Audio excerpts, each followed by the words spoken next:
Strange and mysterious lights hovering above East El Paso tonight. It looked like a UFO.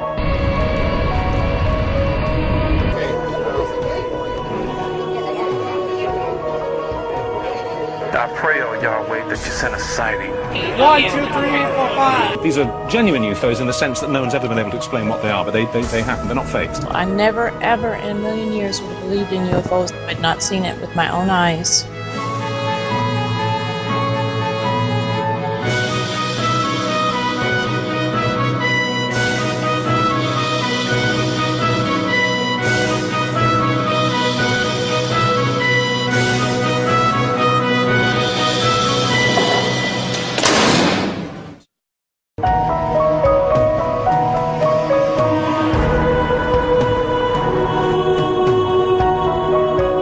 Question number 1. What is your opinion of these lights in the sky, or UFOs? Why is it that Belgium, Mexico, the UK have recently released what were at one time top secret classified documents to the public, discussing and talking and revealing the presence of so-called extraterrestrial objects in our airspace? 675, Sirius is performing quite well. If we only had 1 or 2 sightings per year, I wouldn't be talking about this, but I'll give you an example. In 1950, the year I was born, there was 1 sighting reported in the month of December. Fast forward to 2008, and we now have over 350 sightings all over the world. Can we at least agree that we may differ as to what is the cause of the phenomena? We can agree that UFOs are real, burgeoning, and not going away. We were driving home, minding our own business, certainly not looking for UFOs. My wife was driving, I'm in the passenger seat. She looks up and she goes, "Wow, what's that?" I go, "What?" She goes, "There." I look up and sure enough, through the windshield, this large, very powerful light. First I thought it was an airplane coming at us, because when a plane comes right at you, you see that headlight, and it's very easily mistaken for an unidentified flying object. This thing didn't move, and my wife had to take her eyes off it, but she was driving. But I kept my eyes trained on it, and I began to notice that there were no blinking lights, that the thing moved. Well, after watching it for about a minute, a second light appears and slowly descends into the main light, and then the main light disintegrates in concentric circles. Well, that is something that is anomalous. I think we can agree on that. Was it a craft from another dimension or another solar system or galaxy? I have no idea. I can't say what it was. All I can tell you that it was an anomalous light. This kind of sighting has been reported for decades now all across the globe. We're also seeing what I would consider nuts and bolts craft, and I realize there are people who disagree with this particular theory or concept or position, but I believe that these craft are real. They are made in another dimension, and they are used to travel between this dimension and the second heaven, or this other dimension that these entities really reside in. Some of these craft are enormous. For instance, in 2007 over the English Channel, mile-wide craft were seen by 2 different pilots, as well as that same craft being shown on radars. Look, if it was 1 or 2 sightings per month, we wouldn't be discussing this, but it's hundreds and hundreds and hundreds per month. And now when we look at the whole scope of ufology and realizing that this phenomena is not going away, it's time to sort of cast off the shackles of ridicule and fear and examine this thing head on and decide what paradigm works the best to explain the phenomenon. Question number 2. What factual proof is there of UFOs? People are always going, where's the hardcore evidence? Where's the facts behind the whole ufology? Well, some of this is really being obfuscated and deliberately obfuscated by the governments of the world. We know that certain countries like Mexico, France, Japan, Brazil, the UK, and Belgium, all have released what were at one time classified documents and now released that to the public, stating that this stuff is real. Question number 3. Can you give an example? Edgar Mitchell, a former Apollo astronaut, went on the record on Kerrang radio. And after he sort of announced it on Kerrang radio several years back, I saw him again on the Fox News channel with Sean Hannity on a sit-down one-on-one. And Edgar Mitchell's basically stating, look, Roswell was real. There was a crash and bodies that were recovered from Roswell, and our government covered it up. Yes, there's not much question at all. But there's life throughout the universe. We're not alone in the universe at all. You're convinced that we're not alone in the universe? Oh, I know for sure we're not alone in the universe. And I happen to be privileged enough to have be in on the fact that we have been visited on this planet. And the UFO phenomenon is real, although it's been covered up by our governments for quite a long time. It is a real phenomenon, and there's quite a few of us.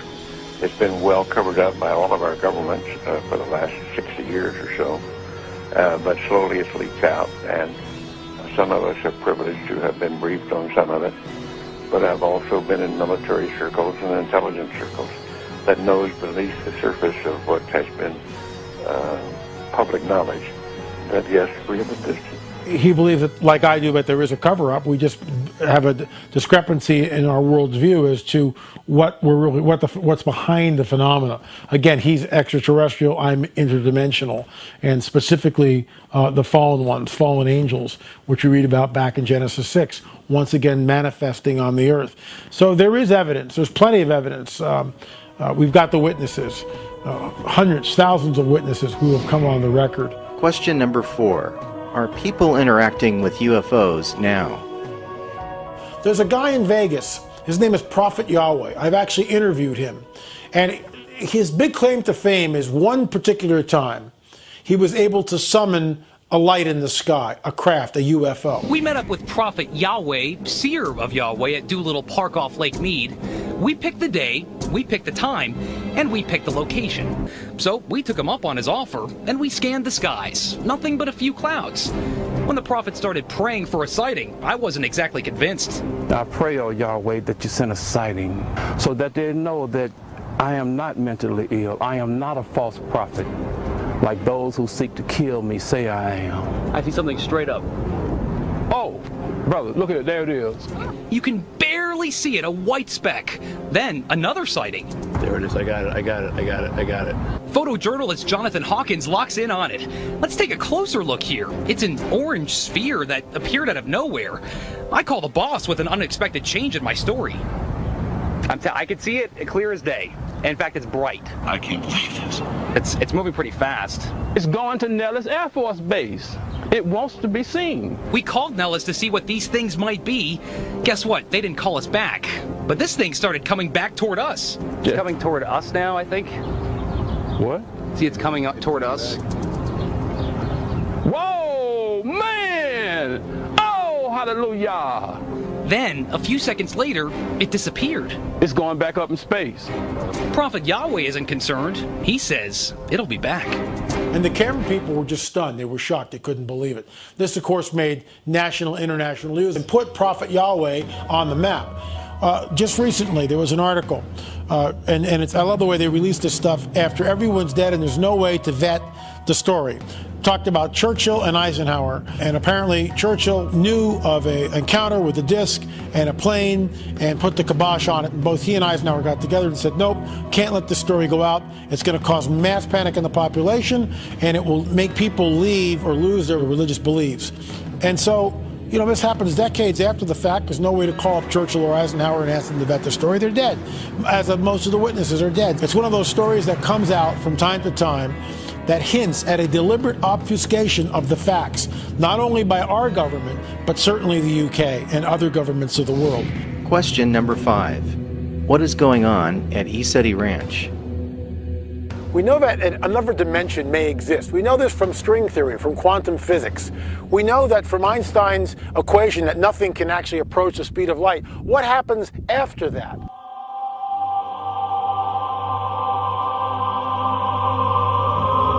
Jane, what did you see at the Isetti Ranch? A UFO highway. Some were huge, some were small, some were green lights, some were red lights, some were yellow lights. I also saw fairies. Fairies are real. People, you know, look at cute fairies in books and whatnot, and they are malevolent. The biggest one I saw was like 12 inches. The noise was unbelievable from these little things. I have some pictures that are so clear you can almost see their toes. Question number 6. What are orbs? What we're seeing up in East City Ranch, and certainly other places, people are seeing these orbs. It's a global phenomenon. The question is, what are these orbs? And what is the source behind these orbs?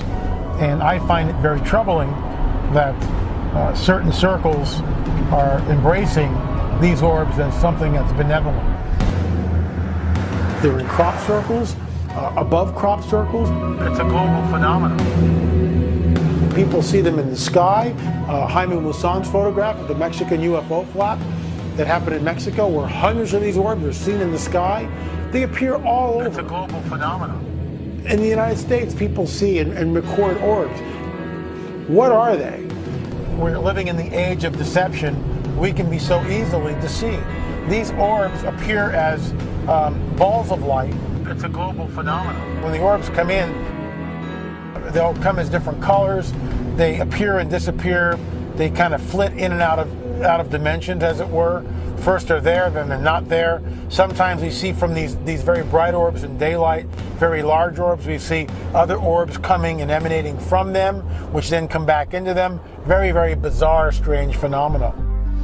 What we need to understand and come to grips with is, just because I have a supernatural experience, just because I see orbs or something manifests like a UFO, or an entity begins to communicate with me telepathically, that doesn't mean it's a good thing. And it certainly doesn't mean we should embrace it.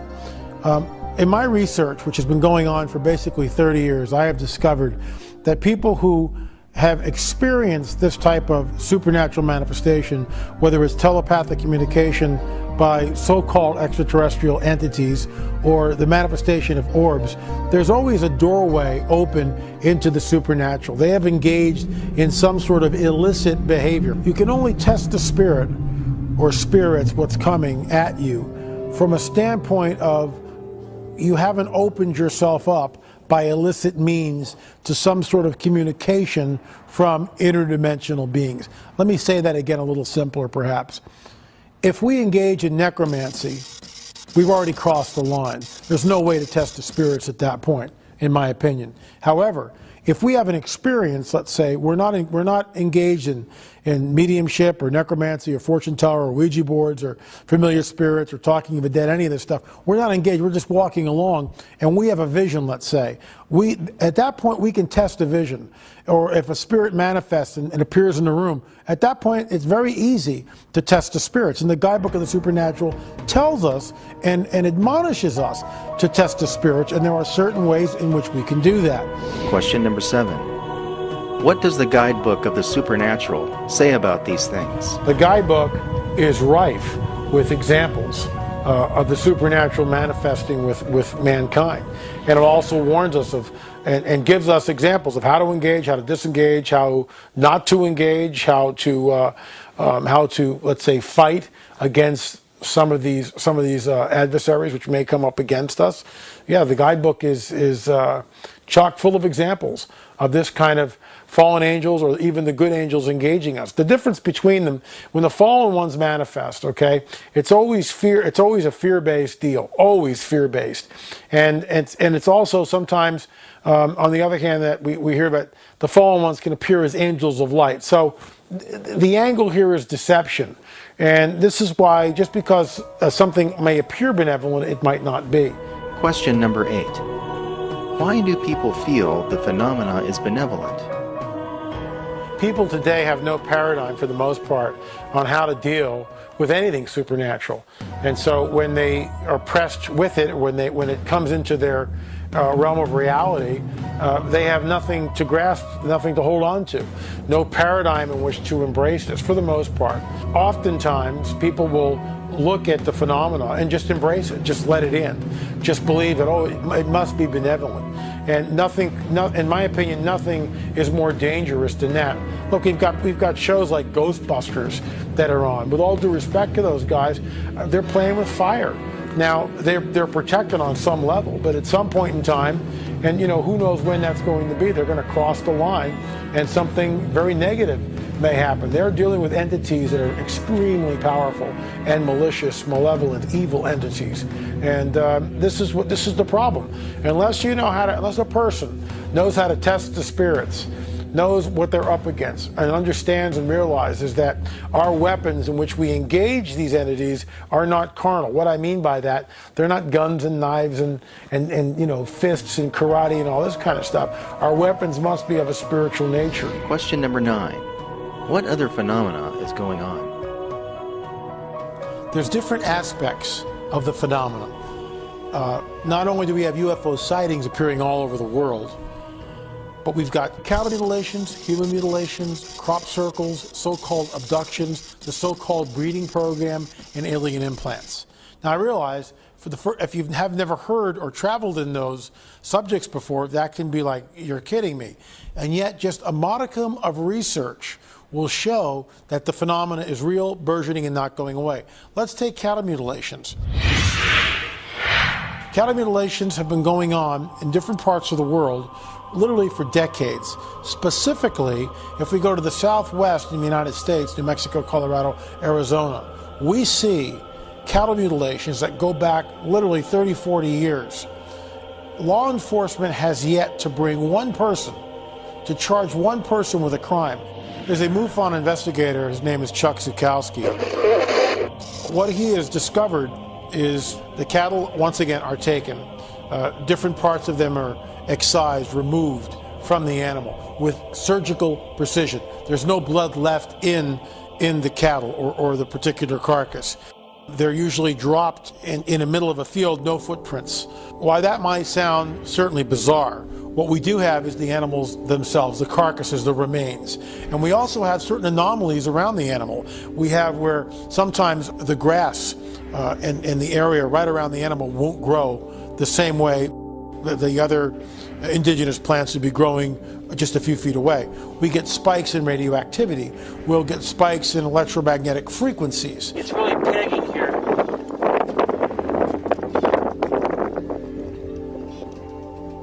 If this was ghost hunters, I'd say that there was a spirit in there. So we're getting electromagnetic field coming from this area. Is there a tag in the ear?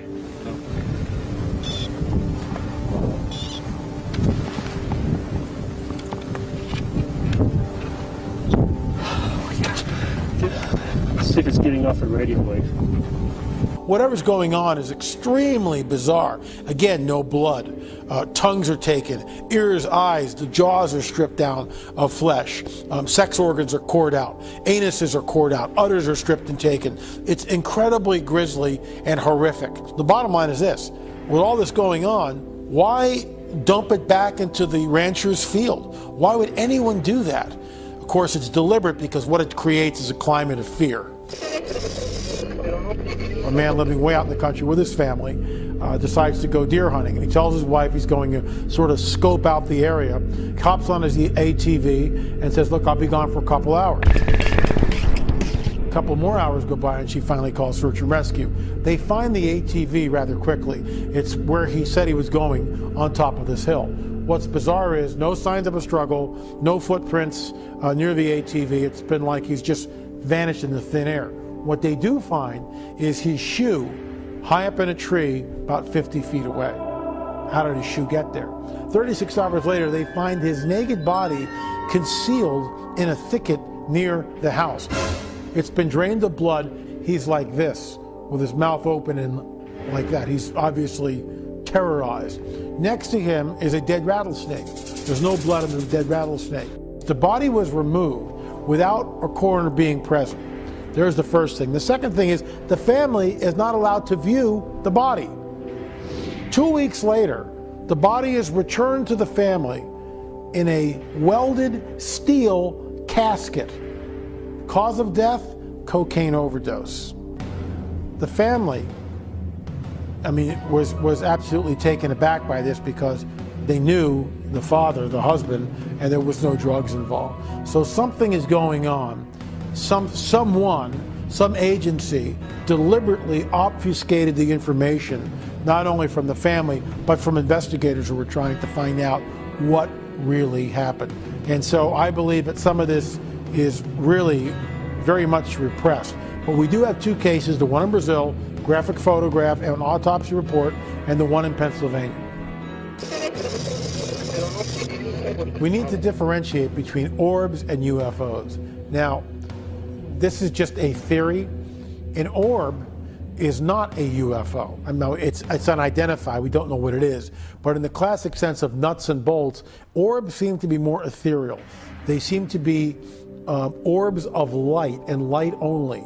They're not manifesting as nuts and bolts hardware like we have in the classic silver discs that are seen, or classic craft that fly by jets like at 10,000 or 20,000 miles an hour. It's a whole different deal. Orbs are different. When Prophet Yahweh summoned that UFO, I believe it was not a craft.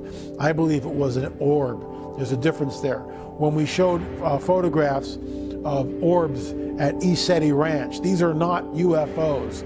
I mean, in the sense of classical dish-shaped craft, these are orbs that are floating by. When we showed you different pictures of men and women, and there's orbs around them, something is manifesting, isn't it? But it's not nuts and bolts craft. Something is manifesting, perhaps from another dimension. There are those who would say, well, there's something dirty lenses in the camera or whatever. It's not what we're looking at here. Certainly the Isetti footage would show that, Prophet Yahweh. Obviously, something is manifesting. And so again, I would point to the interdimensional hypothesis as the paradigm that best suits what we're looking at. They flit in and out between this dimension and another dimension. And this is why it's important for us to differentiate between orbs and craft. When that pilot in 2007, two pilots in the English Channel and on radar, and they see a craft which is a mile wide. The only person who saw this phenomenon, right. were you? There were some passengers who saw it, and also another pilot. Yes. Simultaneously? Any object from 50 miles away must have been fairly enormous. What about a mile long? It's possible, yeah. Did it move at all? It probably didn't move, but I had the great opportunity the other day from Jersey Air Traffic Control, visiting their radar room, and some interesting traces, let's put it that way, from the radar really? Indicate that there's a possibility that they did pick up on, from both Guernsey and Jersey radar, traces, spurious traces they call, for around about 55 minutes. How long did you see it for? I saw it in total for 12 minutes. When Ricky Soros in Stevensville, Texas looks up and sees a craft. This thing, it was above me about 300 foot. You know, the funny thing about it was flat, and I would have expected it to take off at an angle like this, but it didn't, and I was actually watching underneath, and when it took off so fast, if I would have blinked, I would have thought it vanished, but I had my eyes on it, and I know it took off flat at a 45-degree angle. These are not orbs. This is hardcore craft, and it's used to flit between one dimension and the other.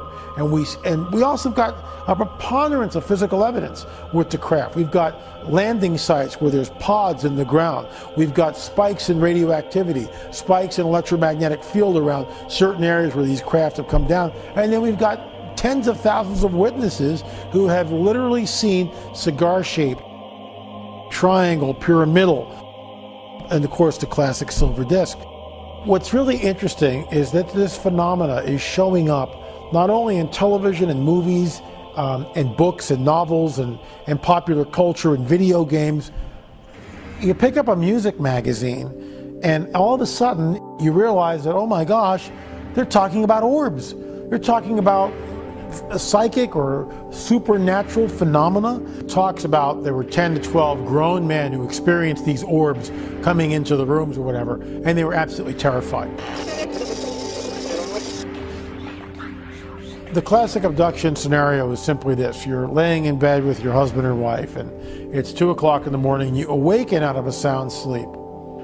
And the first thing you realize and you're aware of is that you're paralyzed and you can't move. The second is you're aware of a presence in the room. Somebody or something is in the room. You start to look around with your eyes and you catch in your peripheral vision these beings, which are about 3 to 4 foot tall. You awaken, they're there. The next thing you realize is you're being levitated off the bed, which defies our physics, by the way. How can they possibly be doing this? You try to scream, find that you can't. You wonder why your husband or wife has not awakened also. And you're then floated through walls, windows, doors, unbelievable stuff. And I realize that from our perspective, it's like, what are we looking at? How can, this is defying and breaking all our laws of physics. And I would certainly agree with that. But again, who's ever doing this has either technology or they're moving in ways that we don't understand yet. So for the benefit of this discussion, the person finds themselves floating through the wall, and they're taken aboard some sort of a ship. They find themselves on a metallic table covered with a sheet. Their clothes are removed from them at some point. Then they are surrounded again by more 4-foot grays with the large head and the black almond eyes. And this is what we see happening. These people are taken against their will, and we see that genetic material, eggs and ovum and sperm are taken from these abductees. And again, it goes into some sort of a breeding program, which Dr. Jacobs has researched. When he first got into this, and I interviewed him for my book, The Alien Interviews, he talks about when he realized that these people weren't crazy, that he sort of went into a shock tailspin for 6 months, walking around saying, oh my God, oh my God, oh my God, just trying to deal with the fact that what he had first thought was, let's say, a psychic break with reality or mentally imbalanced people or whatever. He realized that, in fact, the phenomena was real and that the end game is to create some sort of a human-alien hybrid which will look and pass as human.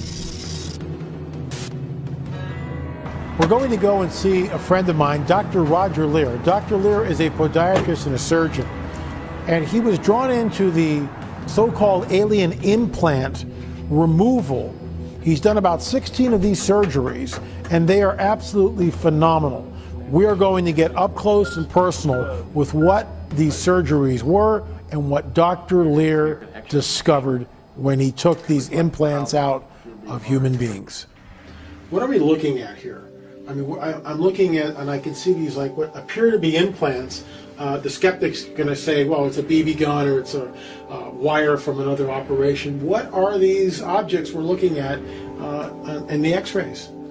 Well, I prefer really, Lynn, to take the skeptical point of view because I'm the one that's involved with it. So as far as I'm concerned, these are two cases in which there appears to be metallic foreign body. We don't know whether it's an implant or whether somebody picked up a flying nail. And these are two different cases. As you can see, this one appears to be in the joint, but it's really not. It's in probably soft tissue, with what we call a patellar tendon here. But this is an elongated object, and you can see it's metallic. And we know that it's metallic because in reference to the density of the bone, you can see that it's metal. This one here, these two cases, by the way, have not been done yet. These are pending surgeries that we'll do in the future. We use an X-ray device called a C-arm.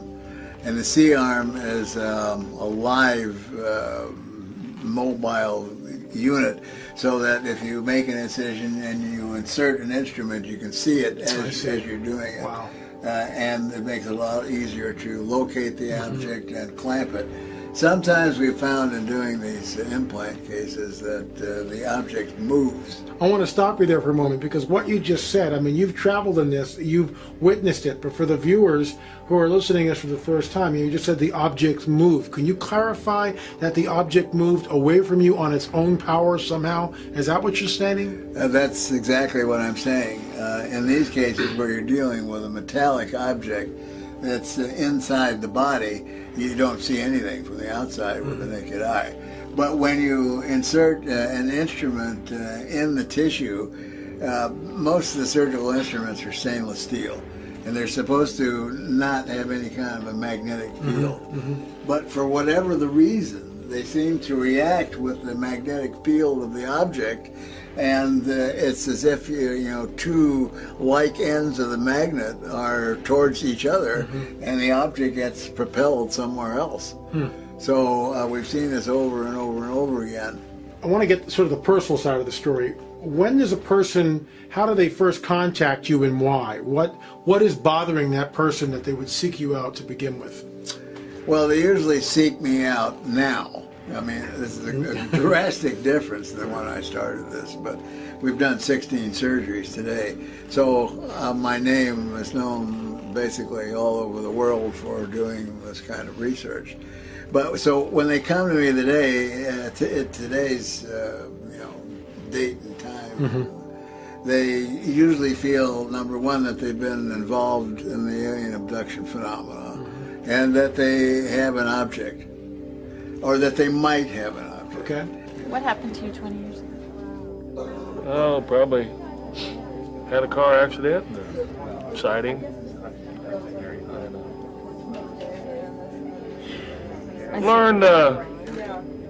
Learned quite a bit about God and the universe in a very short period of time. I feel to be a very fortunate man. And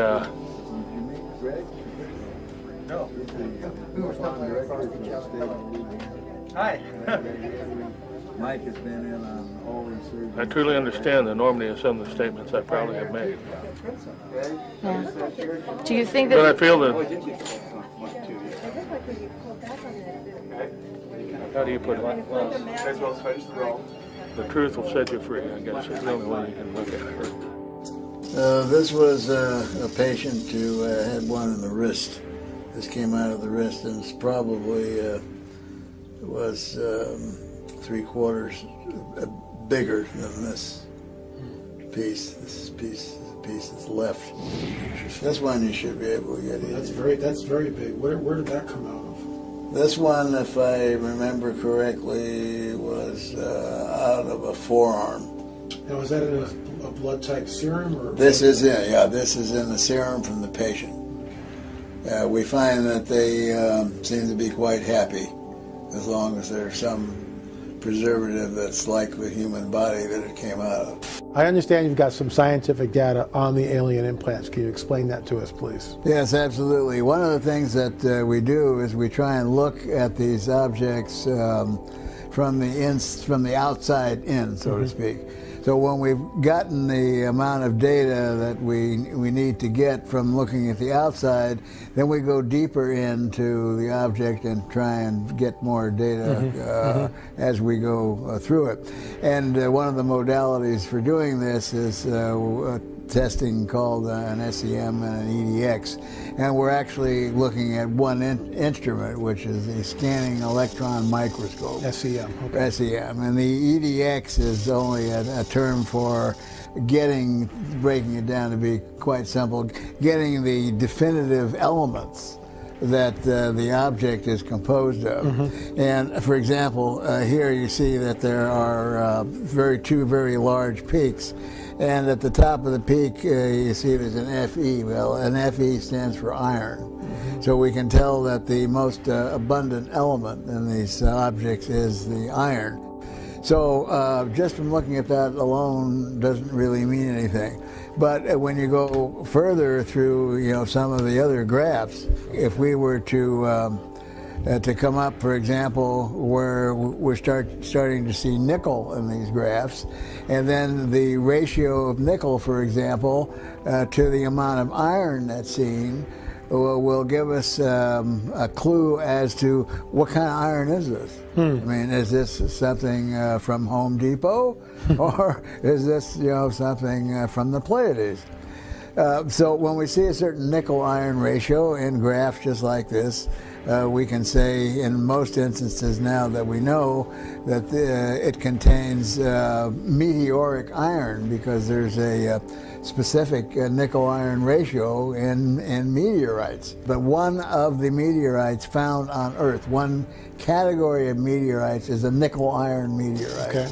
The large meteorite strike in Arizona that created the huge crater was one of these nickel iron meteorites, and of course you can tell by digging through the fragments.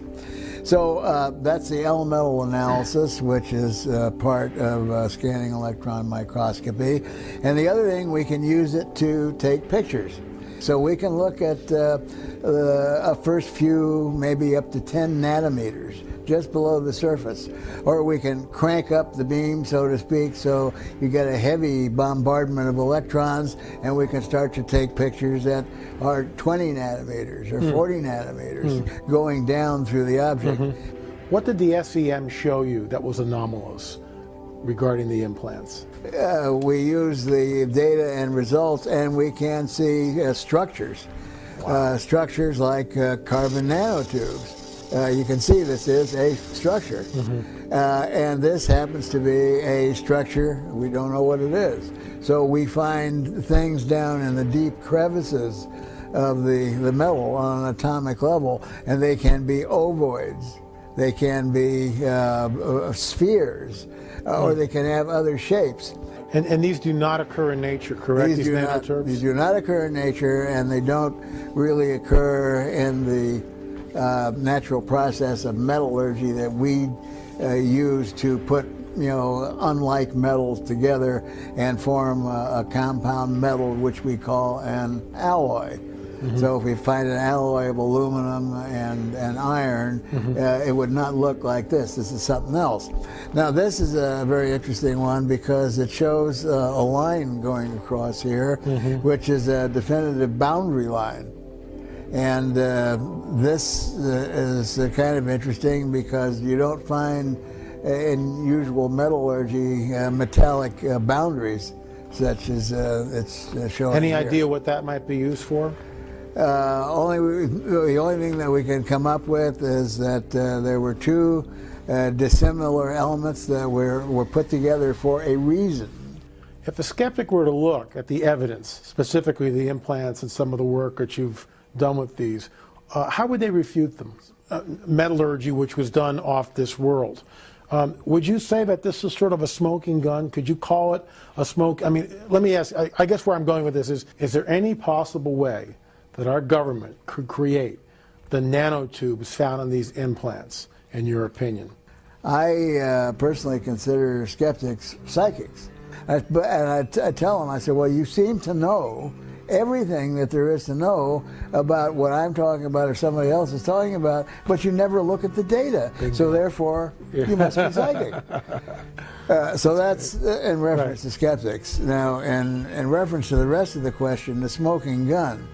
Yeah, I would say this is pretty much of a smoking gun. We do know, as I stated before, that black budget science is way, way ahead of academic science.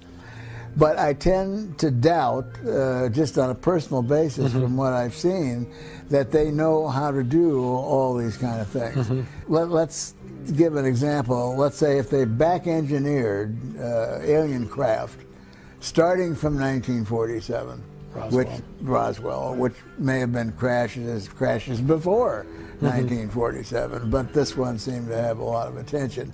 If they back-engineer that and we have a fleet of these craft that we've learned to fly and are flying around them, we've had 60-some-odd years to do that with. But does that mean that they understand the totality of what they back-engineered? I would, take probably the best scientists, the best physicists that the world is able to buy and bet against it. It takes time for a society, even with hints, to grow to the point where you're able to use everything that an advanced society that's perhaps thousands or millions of years older, how could we catch up in 60 years or 100 years? So it's not logical. So when you say, yes, this is a smoking gun, it's a smoking gun from the standpoint of academic science. Here we have something you can put your finger on, you can look at it through a microscope, feel it, touch it, test it, and it doesn't come from here. Fascinating. On a personal level, when some of these patients get these implants removed, what are they feeling? Are they feeling fear? Are they elated that they're removed? Just tell us about, on a personal level, what these people go through. Well, most abductees are in a constant battle with themselves as to the reality of the situation. Many abductees would rather be diagnosed with a specific mental disease, which could be treatable, than to say I am the victim of somebody coming here from some society somewhere else and taking me against my will for some unknown reason and then doing something with my body. So, on the other hand, when they wake up in the morning and they've got a mark that wasn't on their body the night before, or they wake up and they have the feelings of the flu, with muscle aches and pains, extremely thirsty, vivid memories of something that went on, or they wake up and they're not wearing the bedclothes that they went to bed with, then they are in a situation where they begin to wonder, was this a dream or is it a reality? And that begins to carry through. So in most abductees, and I've studied now hundreds, if not thousands of cases, this battle will continue beyond that of a metallic or non-metallic object that's in the body. One of the things that when they come to the realization that we have an x-ray of an object that was in my body that wasn't there the night before, it tends to push them towards the reality that yes, this is a real phenomenon. It's occurring to me, you know, in our real 3D world, not in a dream or some semi-quasi delusional dream state. So then they accept the reality, and then they have to decide whether they want to keep it or whether they want it out. So naturally, all the patients that we've done the removals on, have wanted it out. In your opinion, what do you think that these implants are doing? Are they perhaps changing the very DNA structure of an individual, or maybe they're tracking devices? What do you think about that? I'm fairly well convinced that they are not tracking devices, and this is based on several interviews I've done with abductees that have had objects that did not want them removed. One was a case in Brazil who had 2 objects in a toe, but she chose not to have it removed. I lost touch with her, and I really don't know what happened. But she told me in discussing what these objects did, I said, well, you think it could be a tracking device? And she just laughed. I mean, she just gave me the horse laugh. And I said, well, why do you think that's so funny? She said, well, let me tell you. There was an episode with ETs in which they stopped a bug in mid-flight, right in front of her, in some kind of a beam of light or beam of energy. And they told her that they had the ability to track the DNA of that bug anywhere on this planet. So she said, do you think it's really necessary to have a device to do that? Well, that was some years before we, you know, geneticists, earthly geneticists, realized that each one of our DNA strands has its own electrical configuration. So if we were smart enough, and maybe someday we will be smart enough, all we have to do is build a receiver. If we build a receiver for your DNA, I could track you anywhere. So an advanced civilization using an artificial device to track you, I don't believe this makes any sense whatsoever. So what do these things do? Some think they could be behavior modification devices. I really came up with a pet theory. I think that since most abductions involve the taking of ova and sperm, that it's pretty safe to say there's some genetic effect that's going on. Now, Dr. David Jacobs thinks they're making hybrid beings to perhaps repopulate the planet in case some disastrous event occurs, or maybe for some other reason. I'm not saying he's wrong. There very well could be a plan to develop hybrids, and maybe there's hybrids among us. But I think that the spectra of the phenomena is so worldwide and involves so many people all over the planet. I don't think that's the main objective of the group who's doing the most of the abductions. I think that it's more logical to me that they're doing something with our genetics, which they've probably done before. Because if you especially would know, if you look into the biblical history, there's things in the Bible that have all kinds of indications that people have been changed from time to time.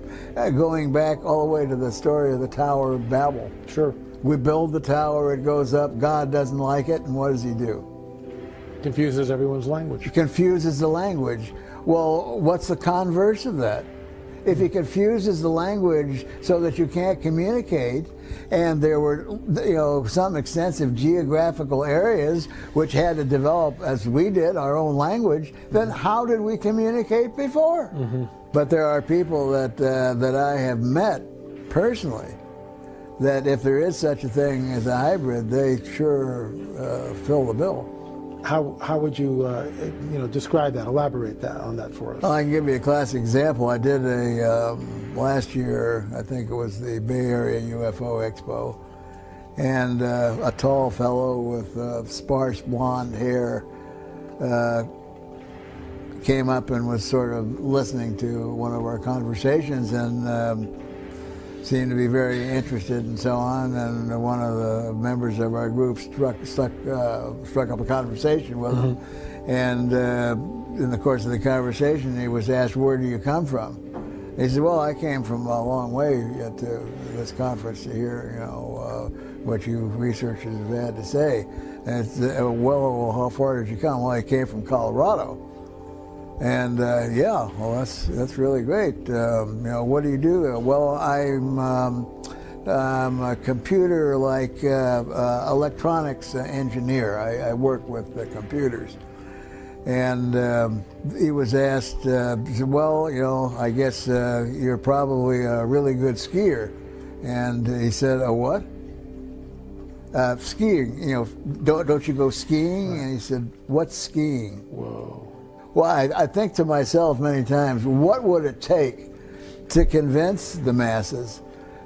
Because it would have to, if President Obama came out on national television and said, "Ladies and gentlemen, I have something to tell you. This is one of the most important things that's happened to mankind. We now know that there are extrasolar planets that have life forms like us, and not only that, but we've learned that they are and have been visiting here for many, many years." I would predict that the following thing would happen: would people, turn the dial and find out what the score on the Lakers game is, or a craft, for example. About mass. A craft comes down, lands at rush hour time in the middle of the Hollywood freeway. Talk about panic. Yeah, I think there really would be a panic, because people would be right away on their cell phones calling some division of the state, Caltrans, to find out when they were going to get it out of there so that they could get home, to watch the Rams. That would be the panic. That's it. So people are so entrenched in their daily activities. Okay, well, that's nice. We're being visited by non-terrestrials, but I still got to get up and go to work in the morning, and I'm lucky to have a job because, etc. So what would it take to really, show mankind that the most important thing in history is going on? Better than the president, I think, if Walter Cronkite was alive. And he came out on television, he'd have a better chance of convincing anybody than anybody else I know. So maybe it's only going to come if there is some kind of a mass, 1939 type landing, non-hostile, landing with people, constantly looking up. People never look up. They look down. They look straight ahead. They don't look up. You have people, planes flying by laying chemtrails. And they All the look up time. and they say, oh, look, that's a nice thing that the airplane's doing. Must be cold up there because look at the ice crystals. Of course, that was laid down at 6 a.m. and it's now 5 and the sky's all cloudy. So, waking up the masses, that's the big question.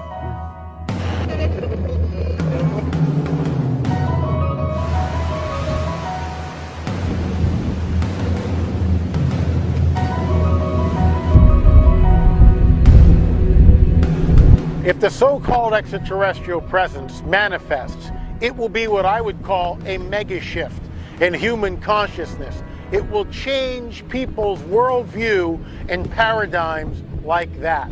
We are told in ancient prophetic manuscripts that such an event will come in the last days.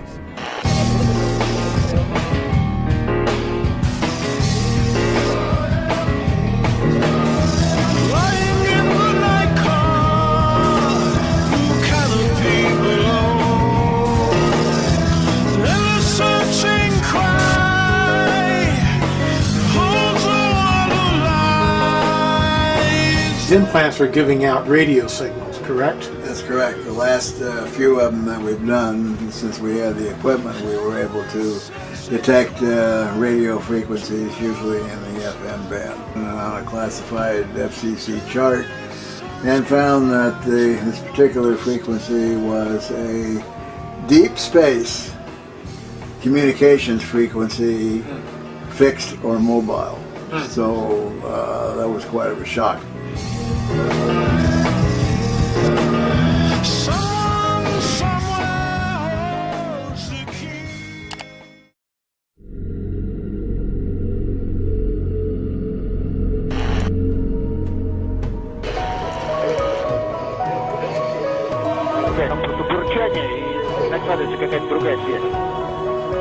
Strange and mysterious lights hovering above East El Paso tonight. It looked like a UFO.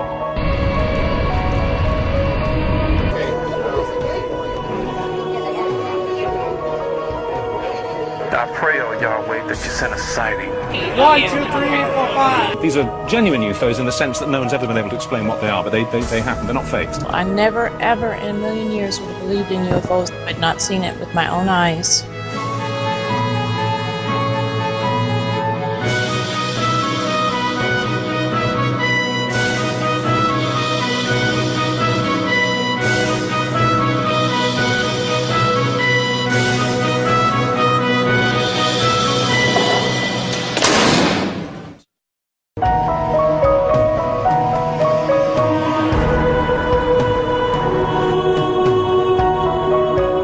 Question number 1.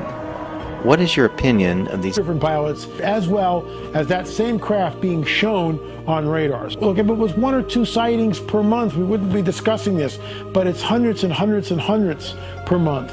And now when we look at the whole scope of ufology and realizing that this phenomena is not going away, it's time to sort of cast off the shackles of ridicule and fear and examine this thing head on and decide what paradigm works the best to explain the phenomenon. Question number 2. What factual proof is there of UFOs? People are always going, where's the hardcore evidence? Where's the facts behind the whole ufology? Well, some of this is really being obfuscated and deliberately obfuscated by the governments of the world.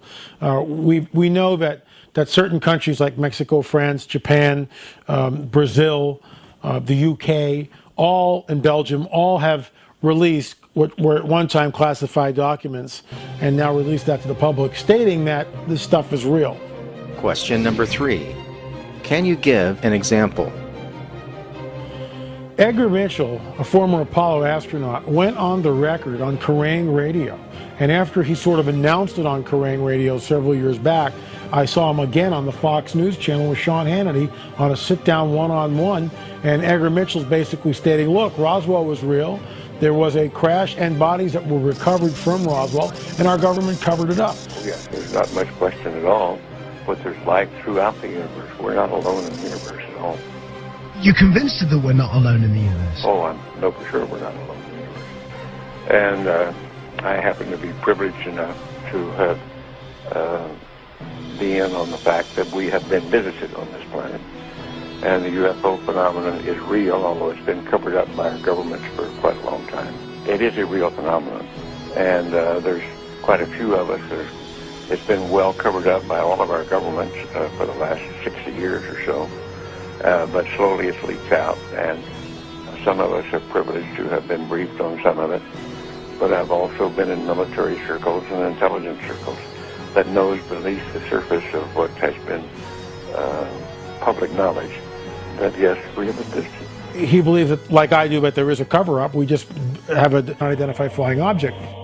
This thing didn't move, and my wife had to take her eyes off it, and she was driving. But I kept my eyes trained on it, and I began to notice that there were no blinking lights, that the thing moved. Well, after watching it for about a minute, a second light appears and slowly descends into the main light, and then the main light disintegrates in concentric circles. Well, that is something that is anomalous. I think we can agree on that. Was it a craft from another dimension or another solar system or galaxy? I have no idea. I can't say what it was. All I can tell you that it was an anomalous light. This kind of sighting has been reported for decades now all across the globe. We're also seeing what I would consider nuts and bolts craft, and I realize there are people who disagree with this particular theory or concept or position, but I believe that these craft are real. They are made in another dimension, and they are used to travel between this dimension and the second heaven, or this other dimension that these entities really reside in. Some of these craft are enormous. For instance, in 2007 over the English Channel, mile-wide craft were seen by two lights in the sky, or UFOs. Why is it that Belgium, Mexico, the UK have recently released what were at one time top secret classified documents to the public, discussing and talking and revealing the presence of so-called extraterrestrial objects in our airspace? 75, Sirius is performing quite well. If we only had 1 or 2 sightings per year, I wouldn't be talking about this. But I'll give you an example. In 1950, the year I was born, there was 1 sighting reported in the month of December. Fast forward to 2008, and we now have over 350 sightings all over the world. Can we at least agree that we may differ as to what is the cause of the phenomena? We can agree that UFOs are real, burgeoning, and not going away. We were driving home, minding our own business, certainly not looking for UFOs. My wife was driving, I'm in the passenger seat. She looks up and she goes, "Wow, what's that?" I go, "What?" She goes, "There." I look up, and sure enough, through the windshield, this large, very powerful light. First, I thought it was an airplane coming at us, because when a plane comes right at you, you see that headlight, and it's very easily mistaken for an